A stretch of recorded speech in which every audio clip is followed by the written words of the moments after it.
And so, you know, we have always, and so we have always taken the stance here at BSI that where there are nits, there are lice, you know, right? Where there are babies, where there are eggs, there are, you know, babies. So, last time when we had the lice check here, you know, we send kids home with live lice, we send kids home with nits, and this way they can be treated at the same night. Like tomorrow when we do that, the bugs come out of the room, they'll stay out of the room, they'll get shampooed, they'll stay out of the room until after the holidays, they'll come back. But last time I actually had, and I'm not really sure what this is, and I know that I can tell each one of you sitting here would be aghast to even think of this, but I really am on the receiving end of some not so nice treatment sometimes from parents who are unhappy about one thing or another. I got a very unpleasant email from somebody yesterday who was really bummed out that their daughter took their coat off at recess and nobody forced her to put it back on, which is tough when it's 50 degrees out and the kids are out there and they're arguing with you. And so it puts me in a funny spot. Like when I started realizing that we were infested again, I thought, you know, what's the best thing, you know? Because when I literally had someone in the front office berating me in front of the entire office for sending their child home with nits and saying they were going to call 311 because I'm breaking the regulation. And I know I'm breaking the regulation. Everyone knows I am. The superintendent was here to observe me last week, and I was telling her we had lice, and she said, I thought you took care of that. I thought you sent kids home with nits. So she, you know, there's an understanding that that's what we do. But I took Monday off. I was in Florida visiting my mom, and I got so many emails about lice down there that I thought it was really time to jump on it. So we are having the kids checked tomorrow, and I guess we'll get the same unhappy people. But if we're all in this together, we can actually do something about it. You know, I guess next year we can, I was thinking on the flight home on Monday, maybe we should have the lice check like this year. I wanted to wait until the first, like until school really started, because I felt so bad because the kindergartners only come for 2 half days, and then right away if I start sending kids home, I feel so bad about that. But I guess we should really start like right away, and we should schedule in our budget that we're going to do it then, and then we're going to do it. I think maybe we should do it right around Thanksgiving, because I think what happens is, but here's the other thing, you go, and you know, I was in a classroom yesterday, I did a sweep in the morning with a whole bunch of hair ties, and we have some boys who have long hair, and I said, guys, hair up. And so they were hiding in the closet because they didn't want to put their hair up. And the 2 of them were in there hiding in the closet, putting their heads together. I'm like, guys, the whole idea is you don't want to put your heads together. So, you know, I went to a kindergarten class yesterday, and this one, I was observing with someone from the outside, and this one little boy turned around and said, Miss Donna, everybody's got lice. I said, I know. I don't even know if he knows what he's saying, you know? So anyway, what are you going to do? I tried to get the other 2 schools, you know, I tried to get the other 2 schools to join us tomorrow at Touts May. Able is not able to because they need parent permission for that kind of thing, and they haven't had any cases, so perhaps smaller class size, I don't know, really. So we're hoping that we'll get everybody cleaned up before the holidays so that you don't pass on any unwanted guests. So that's the exciting life story. Yes, Evie? Can we work out with wingspan, the community with wingspan? Because sometimes when they have wingspan, the kids' coats are all just kind of thrown together on the table so you can deem in. So I'll talk to Brooke today. That's a great idea. I think that they should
Right. Because we're getting it. Well, you know, you don't have to call the lice lady. I mean, Pantene really does the trick.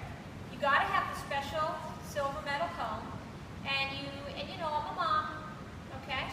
And it's really that 10 days vigil, right?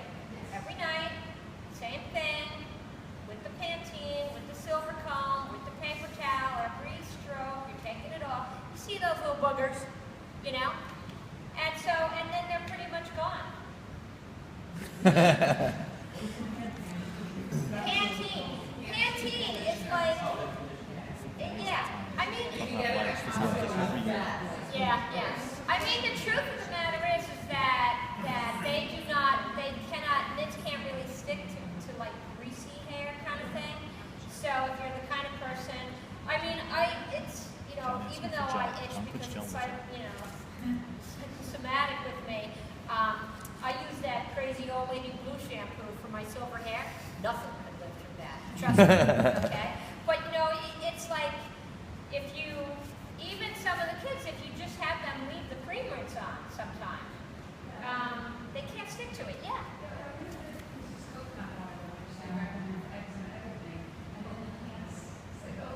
They can't latch on. Somebody was telling me, I forget who though, when I sent the recent thing around, you can't imagine the kind of emails I get. I can imagine. You really can't. Some of them are complete, like every once in a while I get a completely lovely one that reminds me, oh, I know, that's the reason why we're all here. But some of the other ones I get, you know, you just figure, I mean, people need someone to. So let's talk about good stuff now. All right, so we've started writing the 7th grade curriculum. That's really exciting. I've also, you know, one of the big things about 7th grade is the high school search, right? It's really those 7th grade report cards and that 7th grade work that's annotated by the teacher. That's all what you use for the high school search. And I've started talking to enrollment and other principals in the city about what schools are right for our kids. And Valerie, Miss Val, the guidance counselor, and I are going to start in January developing relationships and visiting schools so that we have kind of like a profile in our minds about which schools we think are right for our kids, right? Because it's not just the, you know, $72 million on their lunch hour earning Sty kids, you know, Stuyvesant or not. You know, there's a bunch of excellent schools in New York City, but like always, it's about the right fit for our kids. And so we want to be able to know where we're sending our kids and have the relationships with the principals. And so that's terribly exciting. What is that face, Tricia? Oh no, we were talking about something else. Something yucky. Yeah. Okay. Oh, but I think we're moving on to better things. Yeah. 7th grade curriculum. I'm so excited. That's That's what happens in class too, right? That's what you're not supposed to do as a teacher. You're not supposed to call somebody out. I'm supposed to congratulate Phoebe for being with me. So 7th grade curriculum, that's really exciting. So that means also that we have begun interviewing and looking around for 7th grade teachers. This is the time of the year when that really gets heated up for me. It's a good time of year because nobody else is looking yet. And so we kind of get the cream of the crop. We always get the cream of the crop anyway. People are sort of interested to come here and find out what's going on. The other exciting things that are happening, do you want to tell a little bit about band? Band is progressing really nicely. The upper grades, the return, not the upper grades, because everybody's involved, but the returning students are meeting actually tomorrow for their second full ensemble meeting, and we're working towards having a winter concert possibly for the other kids in the school where they can come to the auditorium and have a performance, again, practice being together and also let the rest of the school know what's going on. And then we have a new section of drums and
surprisingly, one of the things that we have been working on at BSI for 6 years now is family involvement and family engagement, and somehow being able to, not being a community or a neighborhood school, being able to open our doors often enough in significant enough ways so that parents really have a feeling for what's happening at school, how can I support my child at home.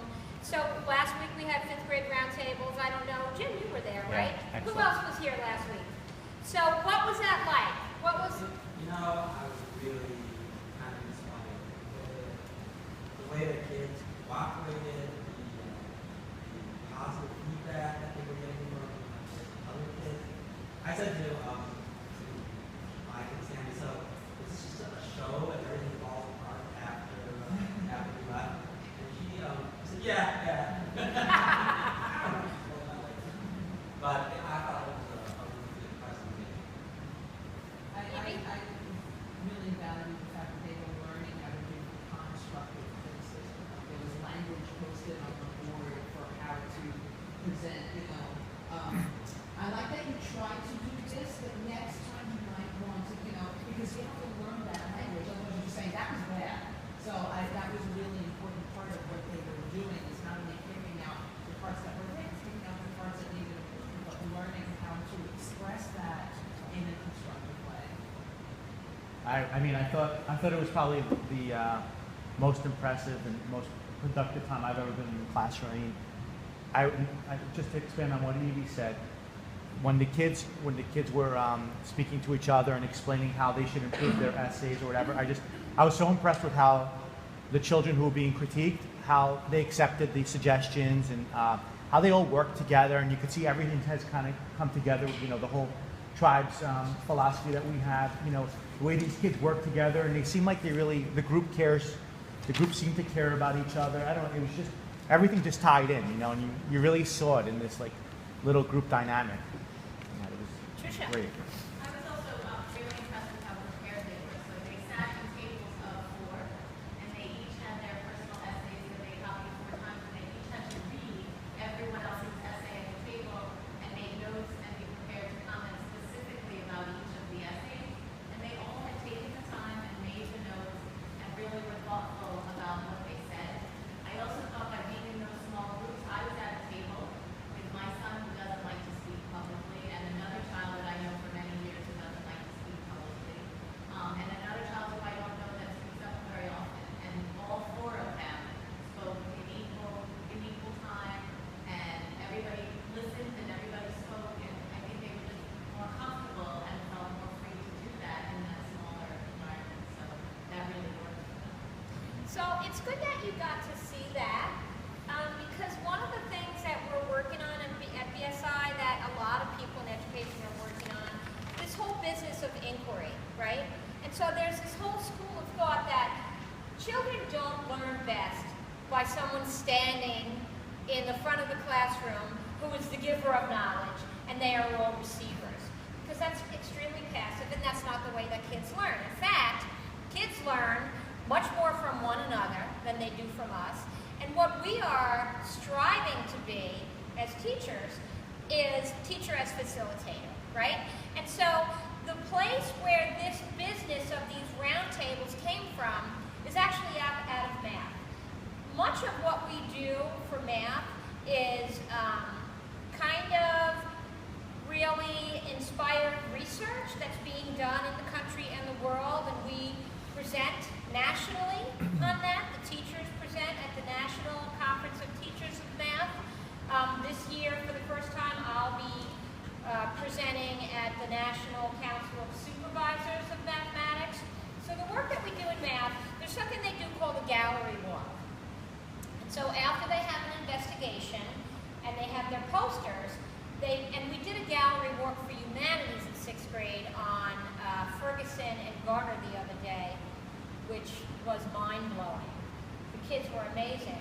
But they learned this practice, and they practiced this practice of giving not only positive feedback, but just like, what's that book about, Bo, what's his name, and Ashley, who wrote the book, I can never remember the book's name, about specific grades, right? How kids know, it's not that I say, oh, Willow, you did a good job. It's like, Willow, I liked how precise you were when you were telling Sonia that she was thoughtful in her choice of words on her poster, and she blah, blah, blah, right? And so we teach the kids that it's not just blank grades, but it's very specific feedback. And we also have, we have a practice here at BSI that we've always had, which is glow and grow, right? I want to say something that you're doing that I think you're nailing and you're doing a great job. Specifically, I'm going to mention that. And then I'm going to say an area, which you touched on, Evie, where I think you can even grow your practice, right? And it's exactly what I do when I go into teachers' classrooms. I go in, I see all this wonderful stuff, and you can't help it. You know, when you're an old dog, you go in and you see a few things, and you know, right away you see, you know what? Maybe if you divided them into 4 groups, and these kids held up the letters, and these kids made the sounds in kindergarten, the right? Then you won't have some kids in the back getting bored who start getting antsy. So there's always something we can do. And so in the math galleries, we have taught that process, and now we're taking it over to the humanities side. And the kids are terrific at it, you know? So yes, they're on their best behavior when you're there, but they do this all the time. And it is kind of risky, these round tables. You never know what's going to come up. But I find what comes up is that the kids are completely engaged, they're completely articulate, and they're very capable of supporting one another, of encouraging one another. And it's the same thing for those of you who have 5th and 6th grade kids. It's the same thing they're doing on Google Drive. If you go into their writing, you can see that their colleagues are in there, their classmates are in there, buoying them up too, or saying, oh, this verb tense, there's no verb subject to verb agreement, or this whole thing is in the past tense and this is in the present tense. Or you might want to think about adding more description here. So this is something that we're trying to teach them to do on a regular basis, because we do know that they learn more from one another. So that is something that we have spent a lot of time trying to develop this year. This Thursday we're having a 6th grade roundtable, and then there are roundtables and parent workshops. I don't know how many people were here for the 1st grade math workshop that Marcy gave a couple of weeks ago, and the kindergarten workshop.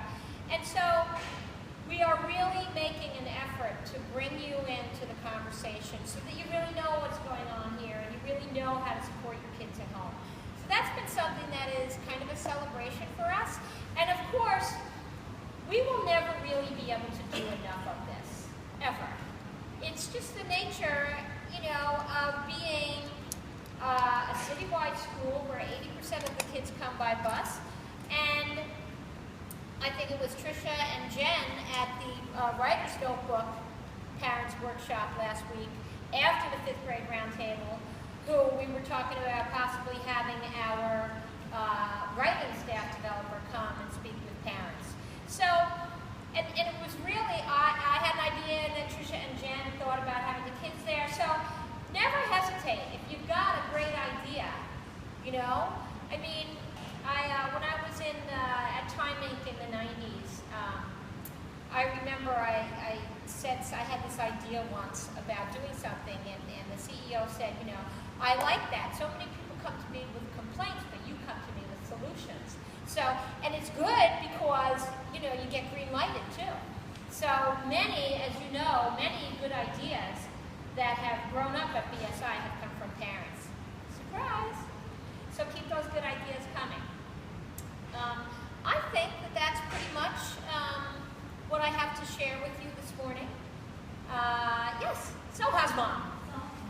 Last Saturday we had a upgraded chess tournament, and a bunch of us went and represented BSI at, I think it was BSI 30.